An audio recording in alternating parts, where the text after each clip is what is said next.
Hello and welcome. This is your October tarot and astrology horoscope for those of you with Taurus or Scorpio placements.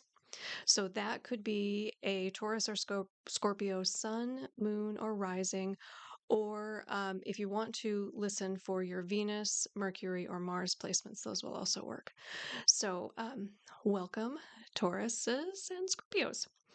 Um, my name is Lisa Merrifield. I am with Trails Edge Astrology, and on this channel, I like to give grounded and practical advice so that you, as a busy person, can make the best decisions possible for your life. So that's what I'm here to do. If I say anything that resonates with you, I would greatly appreciate it if you would click the like button.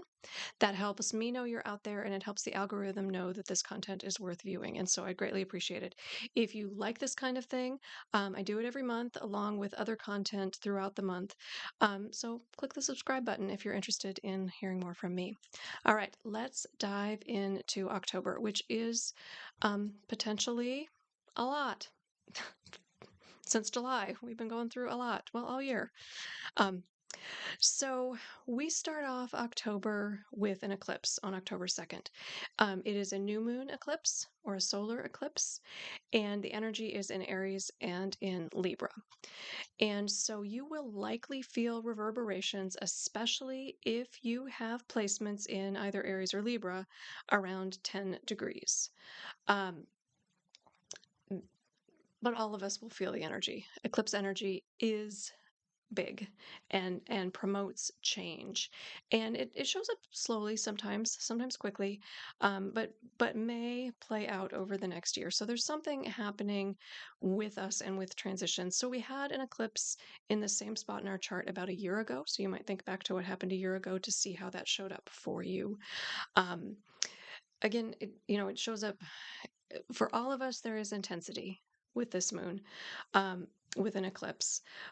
But if it's hitting a sensitive point in your chart, it will be more pronounced.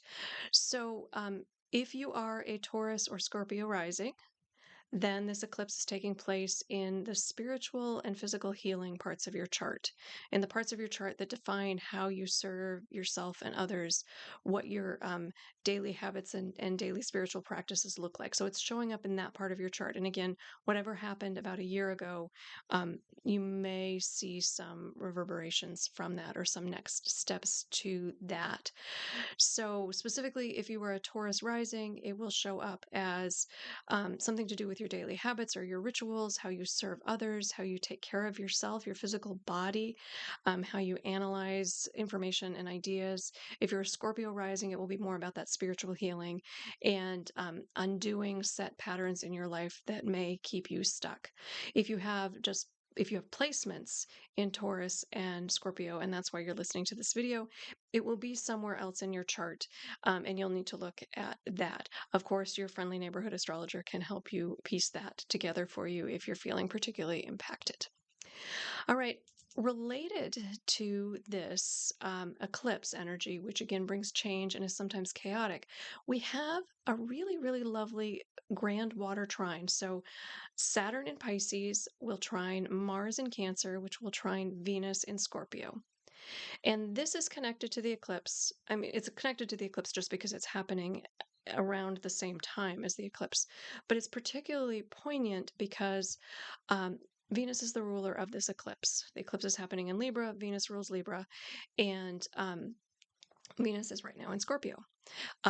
You are here because you have placements in either Taurus or Scorpio. So that Venusian energy is strong for you. So this eclipse will play out for you in some way with that connection to that Venus rulership sitting in Scorpio right now. So, so these are all water signs, and a grand trine is strong, stable energy. There's nothing stronger um, than a triangle. The energy just flows between the planets. They understand each other. They talk to each other well. And so, with this grand water trine, um, including the ruler of the eclipse, I think we will have something to learn about relationships and emotional connections in some way. Um, Venus brings the connections, Saturn brings us structure and maturity, and then Mars brings us the ability to act. So I don't think, being that this is a water trine, that this is going to be particularly overt. You're not going to be, you know, um, putting on your Joan of Arc costume and charging in. It's going to be more internal and more about emotional intelligence coming through than about like physical will coming through. Now, I will say sometimes Mars in Cancer can be passive aggressive, so look for that and make sure you're using the energy productively. But it's a nice framework on which to build this eclipse. So change coming through the eclipse, sometimes chaotic, but we have this real grounding, stabilizing grand trine, that I think will be really nice and helpful. Um, so if you're a Taurus rising, this grand trine is happening in your third, seventh, and 11th houses, so all of your relationship houses. So definitely relationship oriented. Third house is typically about siblings or your local community. Seventh house is your committed equal relationships, your marriage, your business partners, your besties. And 11th house is your social groups, your friends, your larger communities.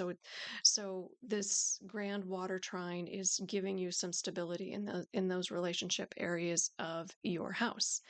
Um, if you are a Scorpio rising, this eclipse is hitting probably pretty personally. It's hitting in your first house, your fifth house, and your ninth house. So your first house is your house of identity, how you show up in the world. Your fifth house is your house of creativity.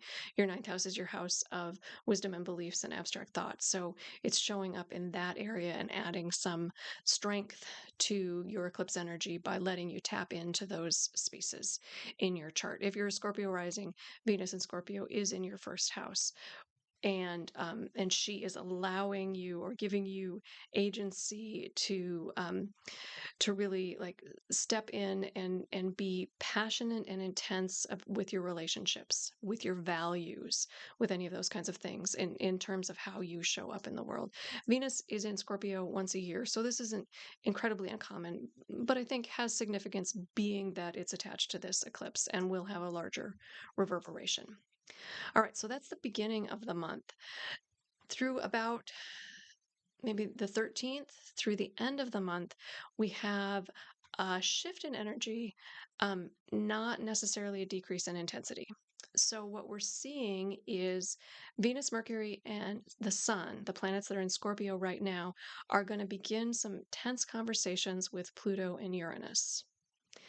And so So there's likely to be some need for creative collaboration coming through in ways that might feel intense or heavy. So know that that's coming this month. The Scorpio planets will be opposing Uranus and will be squaring Pluto. They'll square Pluto as they leave Libra, and then they will oppose Uranus as they work their way through Scorpio. So if you are a Taurus rising, this is personal. So this is happening in your first and seventh house. Um, if you're Taurus rising, Uranus is in your first house, so shaking up your identity. That's been happening for a long time. Scorpio is in your seventh house, which is your relationship. Venus and Scorpio is in your seventh house, which is your relationships. So it's on that axis of who am I and who am I in relationships, and how do I negotiate that? And then it's the square to Pluto, um, adds some um, adds some layer of digging deep into balancing your wisdoms with your connections, to yourself and to others, and the potential for information on healing and services, healing and your service, like how your service to the world and to yourself is impacting your healing. So those are the kinds of themes that might show up between mid-month and the end of the month. Um, so and I think I said that was just for Taurus, but because of the placements, this is Taurus or Scorpio. So Taurus or Scorpio, this is showing up in your first and seventh house. This is about who you are as an individual and what your relationships look like. Um, for those of you with Scorpio rising, Venus is in your first house, Uranus is in your seventh house. So your relationships have been undergoing some kind of changes and some kind of like relieving of tensions. It doesn't have to be bad, just relieving of tension. Um, if you are listening because you have placements in Taurus and Scorpio, those placements are likely to be potentially strained with whatever whatever criteria that is. So if you have a sun in Scorpio or Taurus, there is the potential for some strain around how you show up, how your ego identifies, how you enact your will in the world. If you have a moon in Scorpio or Taurus, you might have some feelings of like lack of groundedness, or like, how am I, what makes me feel secure and whole in the world? So those kinds of things. Um, Pluto is going to ask you, those of you with placements in Scorpio and Taurus, Pluto is going to ask you to look under the surface and really explore ways to be more true to yourself, connected to whatever planet is in whatever house it is. But just overall, how can I be more true to myself? That's a question that's coming up with that Pluto square. With the Uranus opposition, you're being asked to find ways to break down calcified places in your life, places where you have a status quo or stagnant energy, or something that's really not working for you that needs to be, or there's an invitation to break it apart or move it along.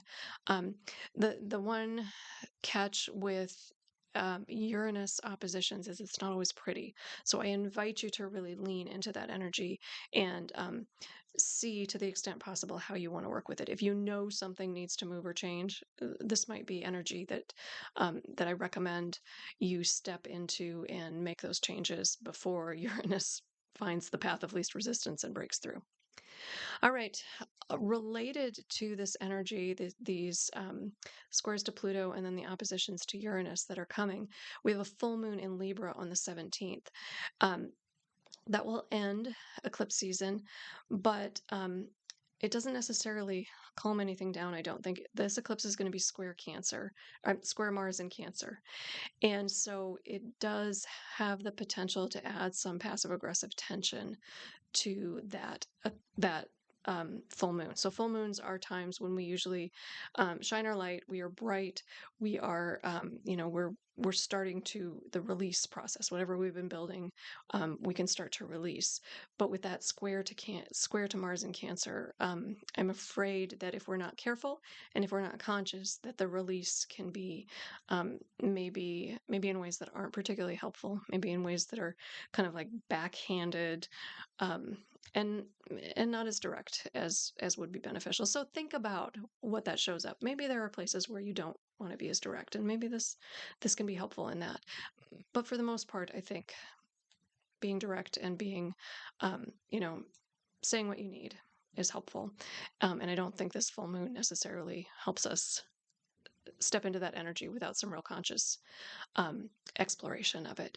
So,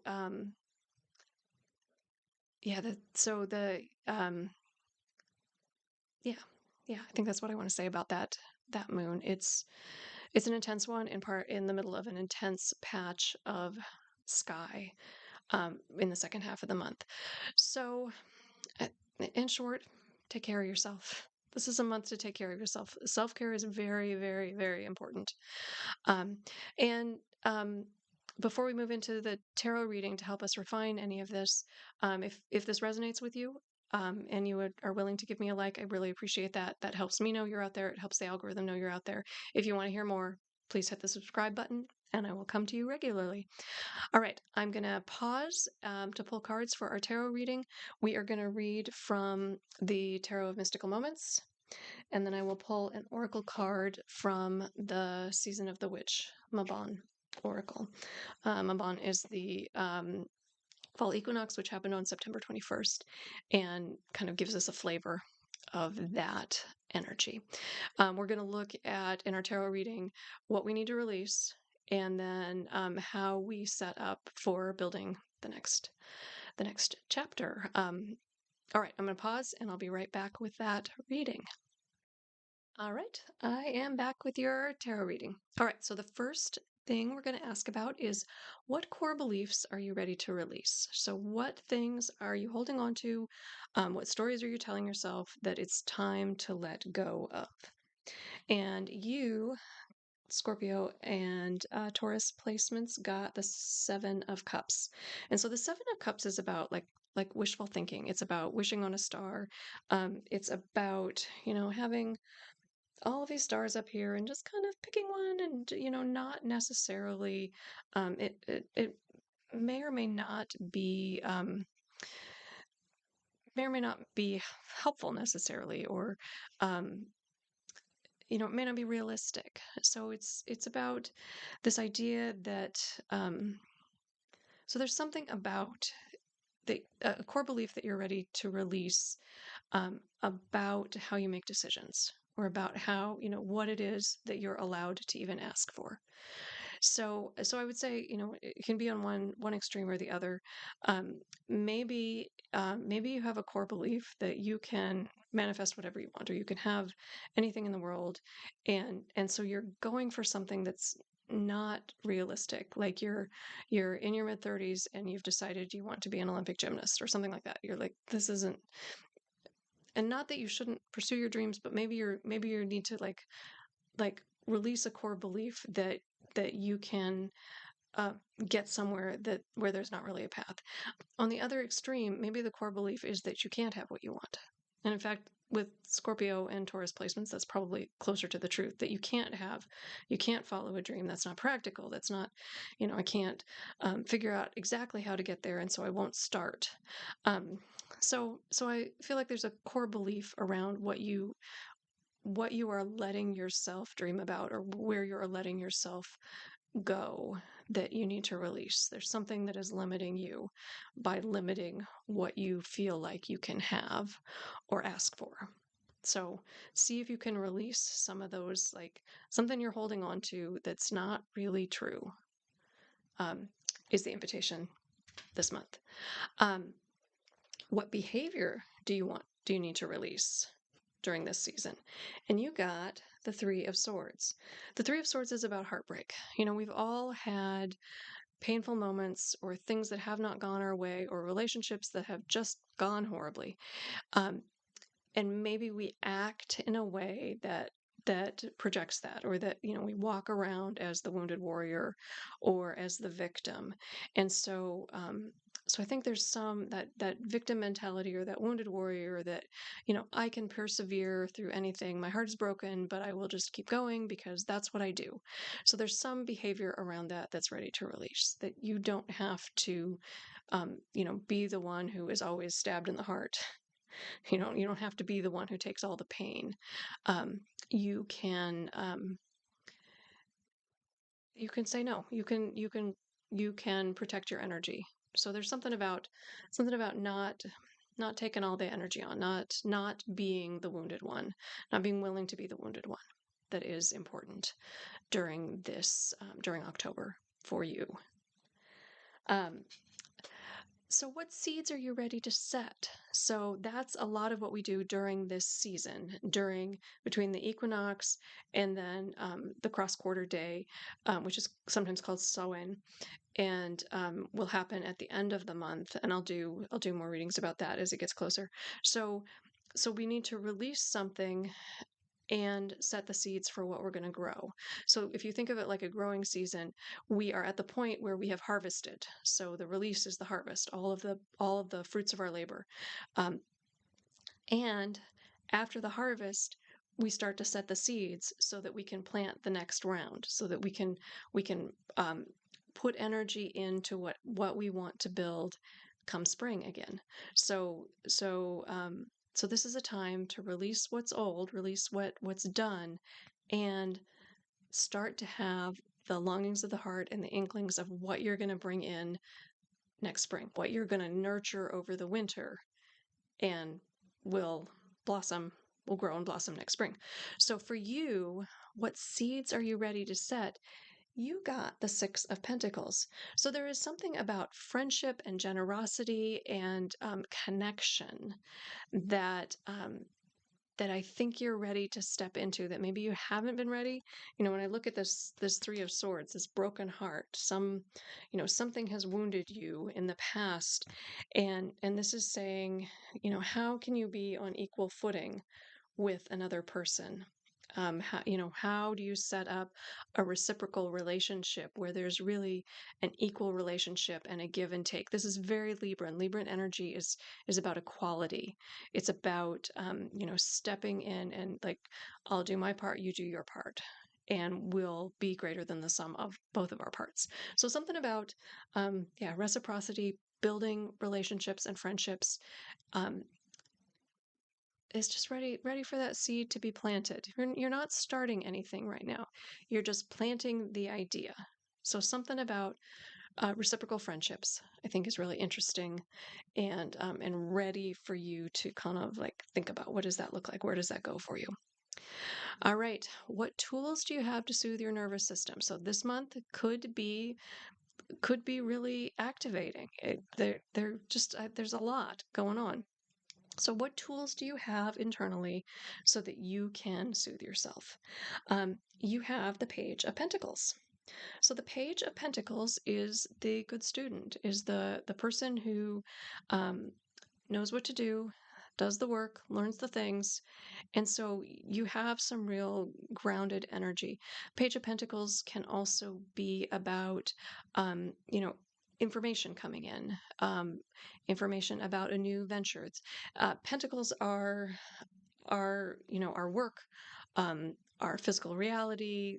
They're the Pentacles are the grounded, earthy kinds of placements. And for you with Taurus and Scorpio placements, Taurus is the ultimate earth sign.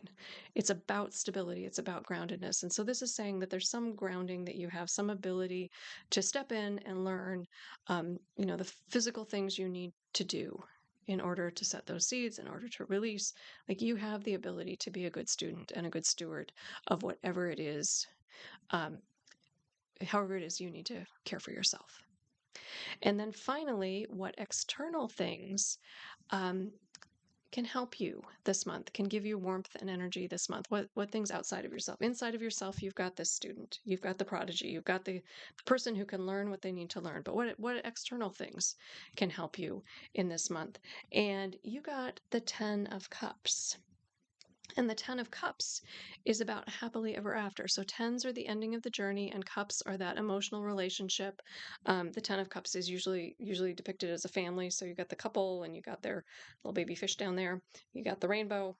So there's some happy ending. There's some, like, something in your life does feel good and does feel whole. You might have to look for it a little bit, but lean into the things that are working, and know that you are probably at the end of one cycle and going into the next. It doesn't mean that, whatever this happy family is or this happy ending is just goes away. What it means is that you are strong enough to step into whatever the next chapter in that is. So there's a next iteration of whatever's coming. And so there's some stability and some strength and some emotional connection that is there and available for you. So you just find it, look for it, and see where it is, see where it comes. It exists. All right, let's pull a card from the Season of the Witch, Maban Oracle, and you got Mead and Wine, and it says, your presence embodied, tasting the pleasures flowing through your being. And this card is really about joy, finding joy, stepping out. Let me grab the book and read a little bit. Your higher self chose this card because you are urgently in need of more play, fun, debauchery, and throwing caution into the wind. So there is something about you as a Taurus or Scorpio rising, or Taurus and Scorpio placements, that's fixed energy. It's not energy that necessarily lends itself always to fun and debauchery, but there's an invitation to do that this month with all of this energy. Where can you release and let loose, and play a little bit? So I hope that's helpful. And again, like, subscribe, comment, share. I sure appreciate it. And I will see you next time.